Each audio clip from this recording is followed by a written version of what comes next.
I never imagined an $800 padlock would become the most talked about thing in our county. But then again, I never imagined 85 expensive homes would someday depend on whether I decided to turn a key. My name is Daniel Harper.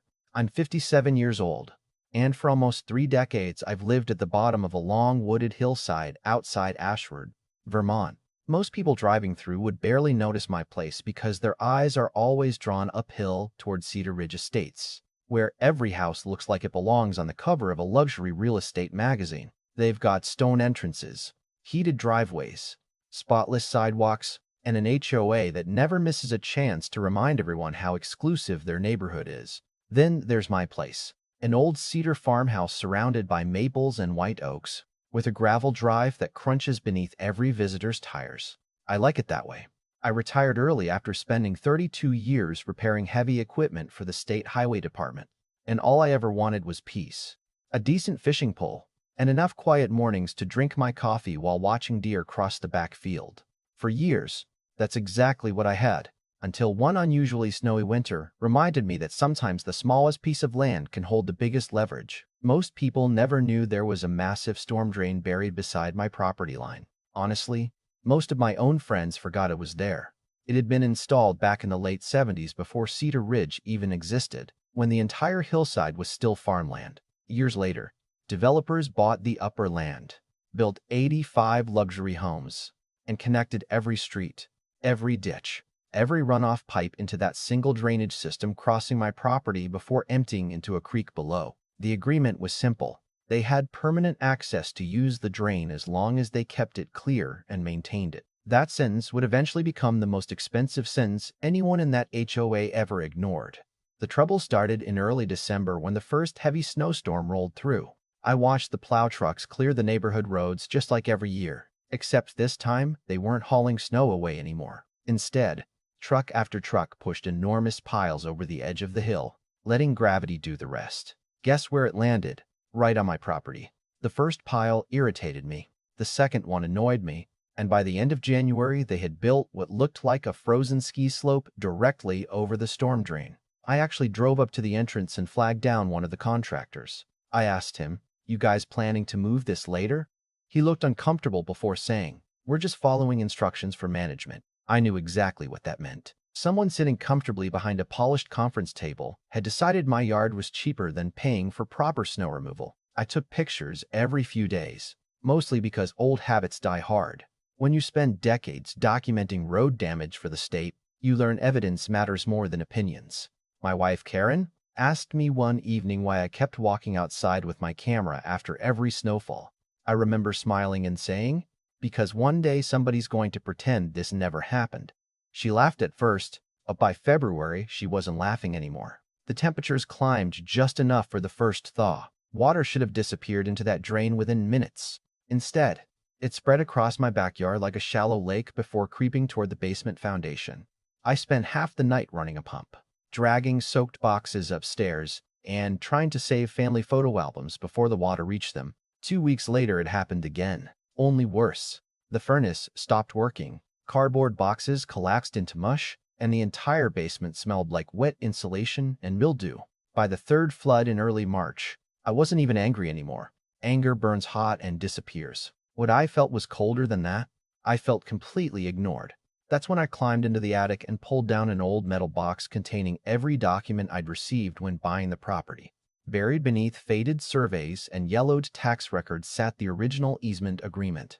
I read it once, then twice, then a third time, just to make sure I wasn't imagining it. There it was in plain English. The owners benefiting from the drainage system were responsible for maintaining unrestricted access to the drain at all times. I leaned back in my chair, looked out the kitchen window toward that mountain of dirty snow, and realized something important. This wasn't an accident anymore. It wasn't bad luck either. Someone had chosen convenience over responsibility, and they'd assumed I'd simply keep cleaning up the mess forever.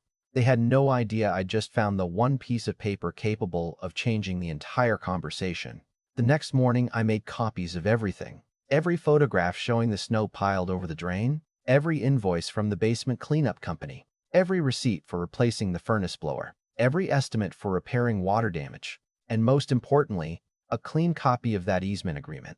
I wasn't interested in yelling at anyone because I've learned over the years that people who love authority usually become even louder when they're challenged. Paperwork, though. Paperwork makes confident people suddenly very quiet. I emailed the entire package to the HOA president, Richard Collins, and copied their operations manager, Melissa Grant. I even attached a polite note that simply said, "I'd appreciate discussing a permanent solution before additional damage occurs." That was it. No threats, no insults, just facts. 2 days later, Richard called me. I could hear people talking in the background, probably the HOA office.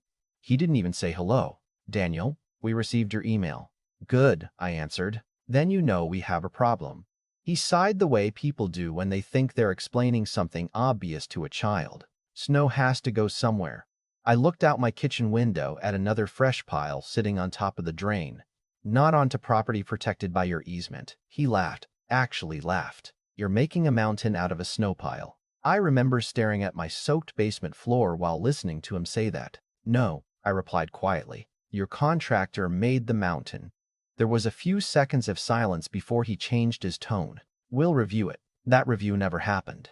Another week passed. Another storm came through. More snow appeared. I drove up the hill myself and found one of the contractors taking a break beside his truck. He recognized me immediately. Before I could even ask, he shook his head and said, "Sir, I know why you're here. They told us to keep using the same spot." "Did you tell them about the drain?" I asked. "Several times." He lowered his voice. "Management said your property isn't part of the HOA, so it's cheaper than hauling it away." I thanked him and left. He wasn't the problem. He was just doing his job. The real decisions were being made inside comfortable offices by people who would never stand ankle-deep in freezing water trying to save 30-year-old family photographs. Karen watched me pull back into the driveway and immediately knew something had changed. "Bad news?" she asked. I nodded. "No," I said after a moment. "Actually, good news." She looked confused, because now I know it isn't incompetence. "What does that mean?" "It means it's intentional." She didn't smile, neither did I. That weekend, I called an old friend named Frank Dawson. Frank owned a fabrication shop about 20 miles away and had built steel gates, cattle guards, and industrial safety covers for half the county. When I explained what I wanted, he paused for a few seconds before asking, "You planning to stop people from using that drain?" "No," I answered honestly. "I'm planning to stop people from violating the agreement that lets them use it." Frank chuckled. Lawyer talk from a mechanic. Never thought I'd hear that. 3 days later, we installed a custom steel grate over the drain, 1/4-inch steel plate, reinforced frame, heavy anchor bolts sunk deep into concrete, and a weather-resistant industrial padlock that looked like it belonged on a prison gate. We weren't blocking the drainage system itself. We were securing access to private property after repeated violations of the maintenance agreement. There was an important legal difference, and I made sure everything complied with the easement language before tightening the final bolt. Then I mounted a bright aluminum sign beside it, PRAV8, property. DRA ACS suspended, due to easement violations. Contact Almanier. It wasn't dramatic. It wasn't emotional. It was factual. The following Monday, I mailed Richard Collins another certified letter. This one was much shorter. Inside was a breakdown of every documented expense, $12,400 for repeated flood damage and restoration work, $3,700 to excavate and restore the area around the buried drain once winter ended, $1,900 for damaged personal belongings, $800 with a fabricated steel security cover. Total damages, $18,800. Then came the second page. I explained that future use of the drainage easement would require a formal maintenance agreement, annual maintenance payment, $3,000, written snow disposal plans submitted before every winter season, quarterly inspections of the drainage access area, immediate correction of any violations within 48 hours. Initial contract length, 15 years. Looking back now, I think that second page upset them far more than the money. Paying damages meant admitting a mistake. Signing an agreement meant admitting they no longer controlled the situation. Richard called less than 24 hours after receiving the letter. This time he wasn't laughing. "Have you lost your mind?" he barked the second I answered. "Excuse me," I asked calmly. "This is extortion." "No," I replied. "It's a contract proposal. You can't hold an entire neighborhood hostage." I leaned back in my chair and looked at the calendar hanging beside the refrigerator. 6 weeks until spring melt. "Actually," I said, Your board has been holding my property hostage for months. His breathing became heavier. You'll lose in court. Maybe we'll force access. Based on what? He didn't answer immediately. Instead, he said, Melissa thinks we can claim public necessity. I almost smiled. Richard, your HOA isn't the government. Silence. Then he hung up. That conversation spread through Cedar Ridge faster than I expected. A few homeowners started driving down to look at the locked grate. Some slowed almost to a stop. Others actually got out and took pictures. One elderly couple knocked on my door. They introduced themselves as Tom and Linda. We honestly didn't know the drainage system crossed your property, Tom admitted. Neither did most of us, I said. Linda looked genuinely embarrassed. Is everything they're saying true? I invited them into the garage and showed them photographs from each flood, the damaged furnace, the mold-covered storage shelves, and finally the easement agreement. They read quietly for several minutes. Tom finally looked up and shook his head. If our board knew this. They did, I interrupted softly. I told them months ago. They left looking far less confident in their HOA leadership than when they'd arrived. Over the next 2 weeks, more neighbors quietly stopped by. Not to argue, to ask questions. It turned out many of them were frustrated with Richard Collins for completely different reasons. Selective enforcement, expensive landscaping contracts, unnecessary fines, poor communication. My situation simply became the spark that exposed a much larger problem. Meanwhile, the weather forecast became impossible to ignore. Every local station was predicting a rapid warm-up after one of the snowiest winters in years. Daytime temperatures would jump nearly 20 degrees in less than a week. Every engineer knows what that means. Millions of gallons of melting snow have to go somewhere. Every evening I walked down to the locked grate just before sunset. The snow around it had started shrinking, little streams forming beneath the icy crust, searching for an escape they couldn't find. Standing there, I didn't feel powerful. I actually felt uneasy. I never wanted anyone's house to flood. Some of those families had treated me with nothing but kindness over the years. Their children waved whenever they rode bicycles past my driveway. They weren't my enemies. The people making decisions inside the HOA office were. That's what made the entire situation so complicated. I wasn't trying to punish 85 families. I was refusing to keep absorbing damage so their board could avoid accountability. Those are two very different things, even if they look identical from a distance. Then, one Thursday afternoon, I received a letter from the HOA attorney demanding immediate removal of the locked grate and threatening legal action if I failed to comply. I read it twice, folded it neatly, placed it back inside the envelope, and smiled for the first time in weeks because buried halfway through the letter was one sentence that told me everything I needed to know. They were panicking. 3 days after that letter arrived, Richard Collins called again, except this time his voice sounded completely different. The confidence was gone. Even the arrogance had disappeared. Daniel, we'd like to meet. I glanced through the kitchen window toward the locked grate sitting quietly beneath the melting snow. Water was already beginning to collect uphill, exactly the way I'd warned them it would. I'm available tomorrow morning, I said. The meeting took place at the township office instead of the HOA clubhouse, which told me they wanted neutral ground. Richard showed up with Melissa Grant, their attorney, and an insurance representative I'd never met before. I brought a folder, a notebook, and every piece of documentation I'd collected over the past 3 months. Nobody wasted time with small talk. The insurance representative spoke first. Mr. Peace, Harper, we've reviewed the easement agreement.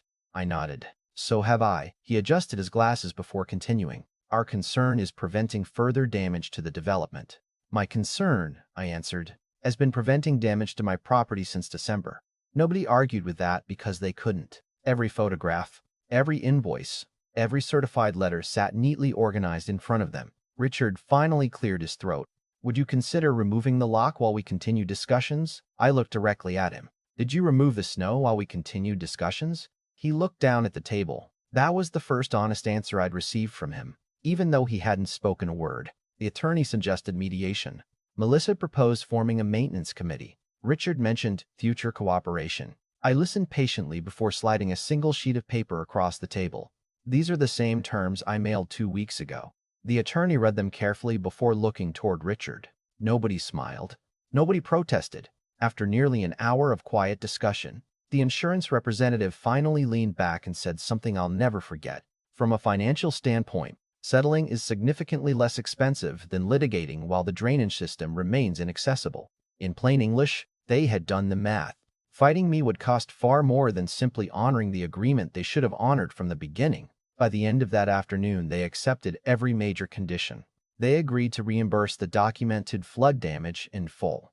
They agreed to pay annual maintenance fees for the drainage easement. They agreed that all future snow removal plans affecting my property required written approval. They agreed to scheduled inspections. Most importantly, they agreed that repeated violations would suspend their access until the problem was corrected. A week later, the first payment cleared my bank account. Seeing the deposit wasn't satisfying because of the money. It was satisfying because it represented accountability, something I'd been asking for long before anyone mentioned lawyers. 2 days after that, crews arrived with excavators instead of plow trucks.